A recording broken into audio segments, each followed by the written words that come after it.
দেখুন, অর্থবিত্ত, ক্ষমতা, পদ, মর্যাদা একটা সময় কাজে লাগে না। আমার যদি এখন হার্ট স্ট্রোক হয় না, মারাত্মক রকম ব্রেনে রক্তক্ষরণ হয়, আমি যদি এখন হাসপাতালে ভর্তি থাকি, আনুন। আমার যত টাকা আছে, স্ত্রী পুত্র আছে, গাড়ি বাড়ি আছে, আনুন। চলবে তো ওখানে? আচ্ছা, কারো নৌকা পেল, বড় নৌকা পেল, ভালো মাঝি পেল, কিন্তু ওপারে যেতে পারল না, সে দুর্ভাগা, সে ভাগ্যহীন। তেমন আমরা গুরুরূপ মাঝি পেলাম, এই দেহরূপ তরণী পেলাম, কিন্তু সংসার সাগর পাড়ি দিতে পারলাম না, ডুবে মরলাম। এর থেকে ব্যর্থতা আর কি আছে? যার কাছে নৌকা আছে, মাঝি আছে, অথচ ওপারে যেতে পারছে না, ডুবে মরছে, এর থেকে হতভাগ্য জগতে কে আছে?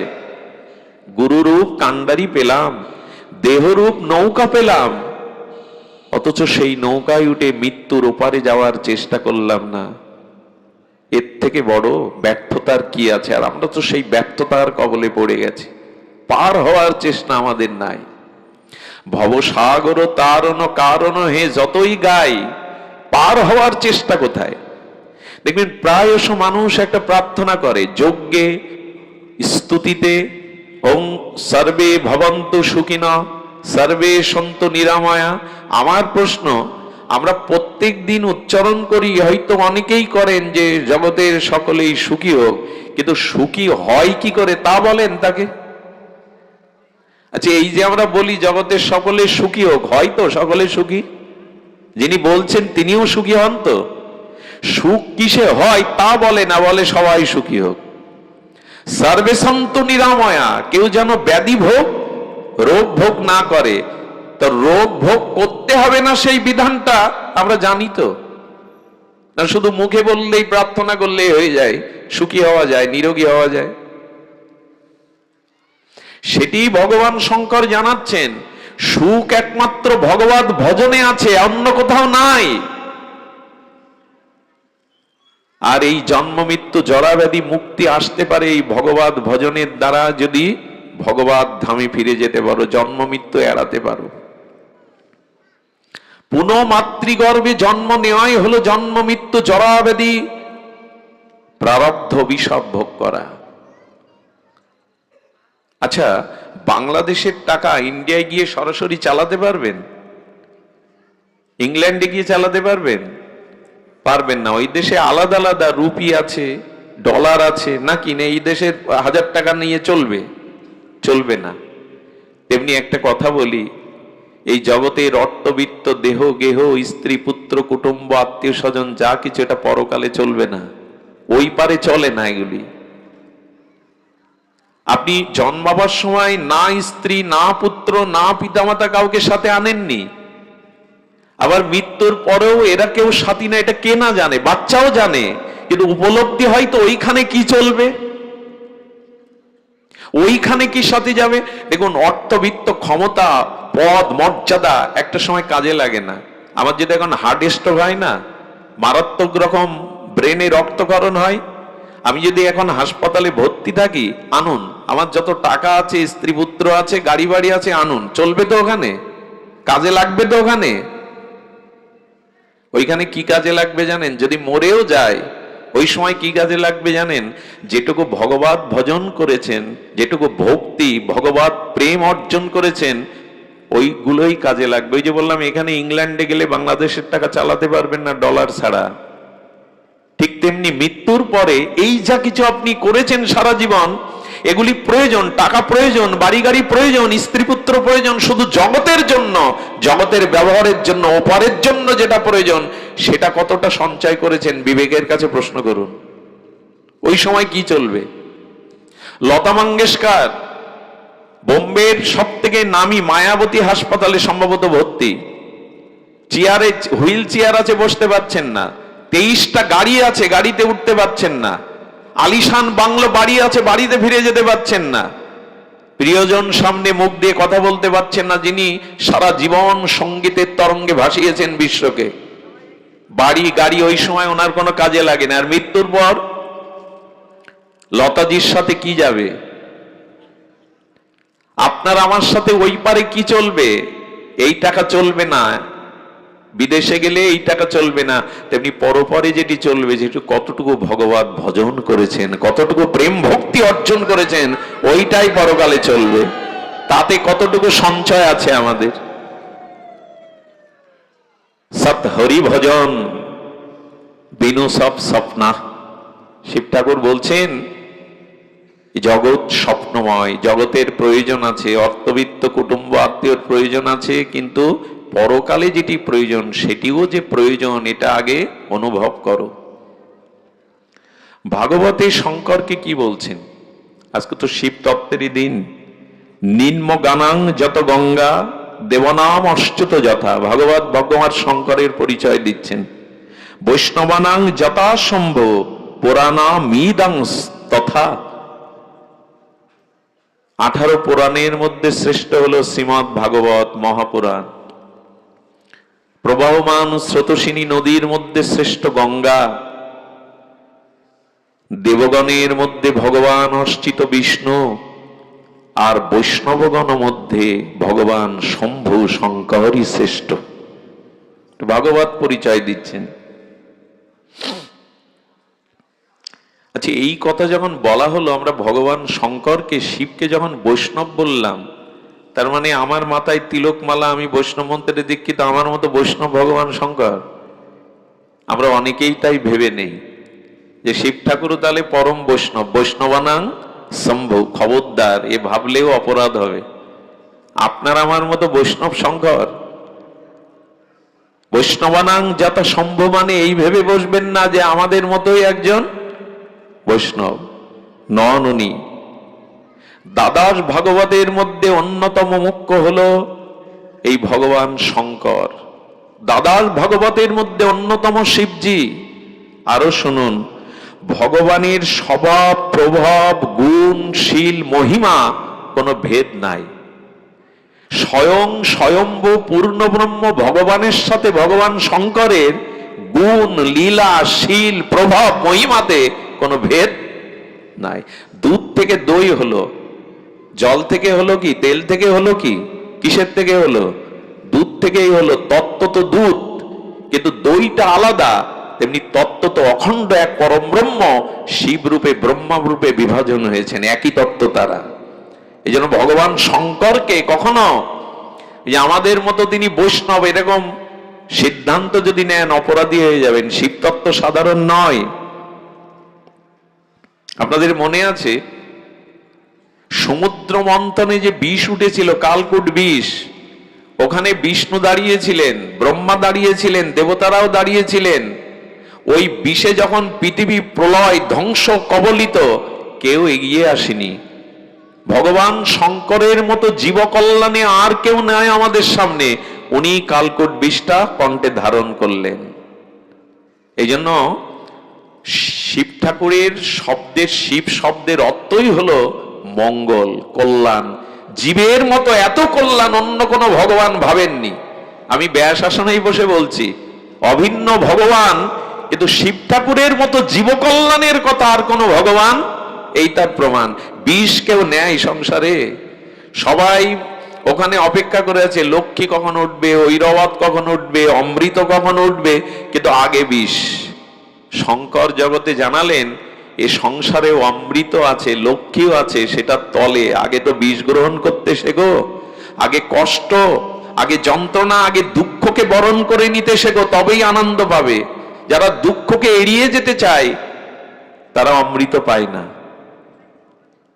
আচ্ছা, একটা মজার জিনিস, এত কালকূট বিষ তুমি হলাহল পান করলে, তো তোমার কণ্ঠে বেঁধে গেল কেন, বুকে গেল না কেন? আপনিও বিষ খেয়ে মরবেন না যদি বিষটা লাংসে না যায়, গলার তলে না যায়, আপনিও মরবেন না। গলায় রেখে দিন বিষ, যন্ত্রণা হবে কিন্তু মরবেন না। বিষটা বুকে যাবে, লাংসে যাবে, রক্তে প্রবেশ করবে। তো ভগবান শঙ্কর যে বিষ কালকূট পান করলেন, গলায় গিয়ে নীলকণ্ঠ হলো কেন, বুকে যেতে পারেনি? এর উত্তর কি? এর উত্তর একটাই। ভগবান শঙ্কর কি বলছেন শুনুন, বিষ ওখানে আটকে গেছে, ভেতরে যায়নি। বলো কেন? বলে আমার হৃদয়ে যে রাম আছে, যেখানে রাম সেখানে বিষ তো যেতে পারে না। হৃদয়ে রাম আছে তো ওখানে যাবে কি করে? যাদের হৃদয়ে সর্বদা ভগবানের স্মরণ মনন চিন্তন আছে, ওখানে সংসারের দুঃখময় বিষ যেতে পারে না। আনন্দ, যে যেমন সূর্য অন্ধকার দেখে না, জানেন, সূর্য কখনো অন্ধকার দেখতে পায় না, এই জন্য ওখানে নীলকণ্ঠ হয়ে গেল, বিষও অমৃত হয়ে গেল। এখন এই জন্য আচ্ছা লক্ষ্য করুন, প্রত্যেক ভগবৎ স্বরূপের একটি ভাবে পূজা হয়। বিষ্ণু, নারায়ণ, কৃষ্ণ, রাম, মহাপ্রভু এরা সাকার মূর্তিতে পূজা হয়। একমাত্র ভগবান শঙ্করের পূজা দুই ভাবে হয়। এটা একটা অদ্ভুত বিষয়। আজকে অন্য কথা আপনাদের শোনাতে পারবো না, কারণ আজকের দিন এই নির্জলা উপবাসাদি থেকে যারা শিব মহিমা, কারণ ভগবান সব থেকে সন্তুষ্ট হন ভক্ত চরিত্র কথা শুনলে। ভগবানও নিজে শুনতে বসেন। শিবতত্ত্ব মহিমা যেখানে কীর্তন হয়, সেখানে ভগবানও স্বয়ং শ্রোতা হয়ে বসেন। এখানে আমরা যেটা আস্বাদন করছিলাম যে ভগবান শঙ্করের নিরাকার এবং সাকার দুই ভাবে পূজা হয়। অন্য কোনো ভগবৎ স্বরূপে দুই ভাবে নিরাকার, বিষ্ণুর নিরাকার পূজা করেছেন কখনো? কৃষ্ণের নিরাকার পূজা। এই শিবলিঙ্গ, লিঙ্গ মানে চিহ্ন, চিহ্নটা নিরাকার, নিরাকার রূপে শিবলিঙ্গ রূপে তিনি আজ পূজা পাচ্ছেন, আবার শিব বিগ্রহ রূপে দুই ভাবে পূজিত হচ্ছেন। অন্য কোনো ভগবৎ স্বরূপে নিরাকার এবং সাকারের পূজা দুই ভাবে হয় না। আরো একটা জিনিস বলি, এই যে রাধা কৃষ্ণ সারা পৃথিবীতে এখন দেখছেন না, গৌড়ীয় মঠে ইস্কনে রাধা কৃষ্ণ মাত্র 550-600 বছর আগে রাধারানী কৃষ্ণের পাশে ছিলেন না, কিন্তু কোটি কোটি বছর পূর্বে পৃথিবীর সর্বাপেক্ষা দ্বাদশ জ্যোতিষলিঙ্গ বা শিব মন্দির পৃথিবীতে সব থেকে প্রাচীন। সরগোস্বামী এবং মহাপ্রভু এসে যুগল ভজন চেনালেন। এর আগে কবি জয়দেব, বিল্লমঙ্গল ঠাকুর এরা ভজনের, যুগল ভজনের কথা বলে গেছে, মঞ্জুরি ভজনের কথা, কিন্তু 600 বছর আগে রাধারানী বামে পায়নি কৃষ্ণের। কিন্তু ভগবান শঙ্কর সর্বপ্রেক্ষা প্রাচীন তার এই আরাধনা। এখনো পৃথিবীতে সব থেকে শিব মন্দিরের সংখ্যাই বেশি। এর মানে কি আমি কৃষ্ণকে ভগবান শিবের থেকে আলাদা করছি তা নয়। আসলে দেখবেন কেউ কেউ শিব ঠাকুরকে বুড়ো শিব বলে, বলে না? কি বলে? শিব ঠাকুর বুড়ো, সচ্চিদানন্দময় স্বয়ং সম্ভব বুড়ো। বুড়ো মানে প্রাচীন, বুড়ো মানে সর্বাপেক্ষা প্রাচীন হলো ভগবান।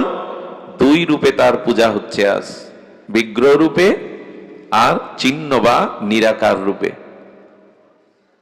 আচ্ছা, অনেকেই আমরা ঘুলিয়ে ফেলি, যখন শিব পুরাণ আলোচনা করি তখন শিব ঠাকুরকেই স্বয়ম্ভু ঈশ্বর বলি, যখন রামচন্দ্রের রামায়ণ পাঠ করি, যখন ভাগবত পাঠ করি, শ্রোতাদের মনে মনে হয় যার কথা যখন বলো তাকেই তো বড় করো। তোমাদের এই এক দশা, তোমরা যার কথা বলতে বসো তাকেই বড় করো। এর মীমাংসা কি? এর একটা মীমাংসা এসছে, শুনুন। রামচন্দ্র শিব পূজা না করে কোনো কাজে হাত দেয় না। রামচন্দ্র পূর্ণ ব্রহ্ম, শাশ্বত সনাতন। উনি যখন লঙ্কায় যুদ্ধের জন্য যাবেন, উনি জানেন ভগবান শঙ্করের, উনি বালু দিয়ে যে লিঙ্গ মূর্তি স্থাপন করে পূজা করেছিলেন রামেশ্বরম, এটা বলো অদ্ভুত বিগ্রহ। রামচন্দ্র সেতু বন্ধনের পূর্বে সমুদ্রের এপারে রামেশ্বরম এই জ্যোতিষ দ্বাদশ লিঙ্গের এক লিঙ্গ প্রতিষ্ঠা করেন। এখানে ভগবান শঙ্করকে পূজা করছেন, আরাধনা করছেন, স্তুতি স্তব করছেন আশীর্বাদ নেওয়ার জন্য। আমরা যেন ঘুলিয়ে না ফেলি কে কার শিষ্য, কে কার গুরু, কে ছোট বড়। এখানে বলছেন, দেখুন নামকরণ কি করলেন, নামকরণ কি করলেন? রামেশ্বরম, অর্থাৎ শব্দটার অর্থ দাঁড়ায় রামের যিনি ঈশ্বর। শিবমূর্তিকে কি নাম দিলেন রঘুপতি রামচন্দ্র? রামেশ্বরম। অনেকেই গেছেন এখানে, অনেকেই হয়তো আছেন এই স্থানে, গেছেন আপনারা। এই রামেশ্বরম মানে রামের যিনি ঈশ্বর। তো রামজি কে প্রশ্ন করা হলো, আপনার ঈশ্বর শঙ্কর, অথচ শঙ্কর যে 5 মুখে রাম নাম জপ করেন, কে কার ঈশ্বর, কে কার শিষ্য, কে কার গুরু? আমাদের মধ্যেও মাঝে এই সংসারে উপস্থিত হয়, এটা নিরাকরণ করা দরকার। দেখুন, সর্বপ্রথম রামচন্দ্র তৎপুরুষ শিবজিকে কি করলেন? সমাস। সমাস মানে কি প্রফেসর? শব্দকে সংক্ষিপ্ত করে সার বর্ণনা করার নাম হলো সমাস। রামচন্দ্র তৎসমাসে কি বলছেন দেখুন, রামস্য ঈশ্বরে সজ রামেশ্বর। সমাস করে কি বললেন? রামের যিনি ইষ্ট ঈশ্বর, ইনি রামেশ্বর, মানে ওই লিঙ্গ। ভগবান শিব এসে প্রণাম করে বলছেন, না, এই অর্থ খাটবে না। রামের ঈশ্বর যিনি শিবজি, তিনি ভগবান, তিনি রামেশ্বর। কিন্তু শিবজি বললেন, এখানে আমি তো মূর্খ, বুঝি না, কিন্তু শব্দবিদ তারা কি বলছেন দেখুন, তারা বলছেন বহুব্রীহি সমাস করলেন ভগবান শিব। বহুব্রীহি সমাস মানে রামের ঈশ্বর যিনি, তিনি রামেশ্বর। আমি এটা রাম বলছেন, স্তুতি করছেন। আর শিবজি কি বলছেন? শিবজি হচ্ছে বহুব্রীহি সমাসে এসে কি বলছেন? রাম ও ঈশ্বর যশস্ব রামেশ্বর। রামই যার ঈশ্বর, ইনি রামেশ্বর। উনি বলছেন উনি আমার ইষ্ট, ইনি বলছেন উনি আমার। দুইজন শ্রেষ্ঠ কখন হয় জানেন? যখন দুইজন দুইজনকে বড় করে। যখন একজনকে ছোট করে যে বড় হতে চায়, সে বড় না, সে শ্রেষ্ঠ না। রাম বলছেন রামের যিনি ঈশ্বর, আর বহুব্রীহি সমাসে এসে উনি বলছেন না, রামের শিবের যিনি ঈশ্বর, তিনি রামেশ্বর। এই জন্য কর্ম সমাসে এসে আবার রামচন্দ্র কি বলছেন দেখুন, কি অদ্ভুত একটা প্রসঙ্গ এসেছেন এখানে। যেহি পরকৃপা ন করহি পূজারি, শোনো পাব মনি ভগতি আমারি। রাম ভগবান বলছেন, কে আমার ভক্তি পায় শোনো মনি। অগস্ত্য পুলস্ত্য ভরদ্বাসকে রামচন্দ্র বলছেন, কে আমার কৃপা পায় মনি শোনো। শিব দ্রোহী মম ভক্ত কহবা, সো নর সহপেহ নাহি না পাবা। শিবকে যে ক্ষুদ্র দৃষ্টিতে দেখে, দোষ দৃষ্টিতে দেখে, সে আমার কৃপা পাওয়ার যোগ্য নয়, স্বয়ং ভগবান রামচন্দ্র বলছেন। অনেক সময় আমরা শিব নিন্দা করে ধুয়ে ফেলি। খবরদার, শিব তত্ত্ব ঘাটাঘাটি করতে গেলে আগে গুরু কৃপা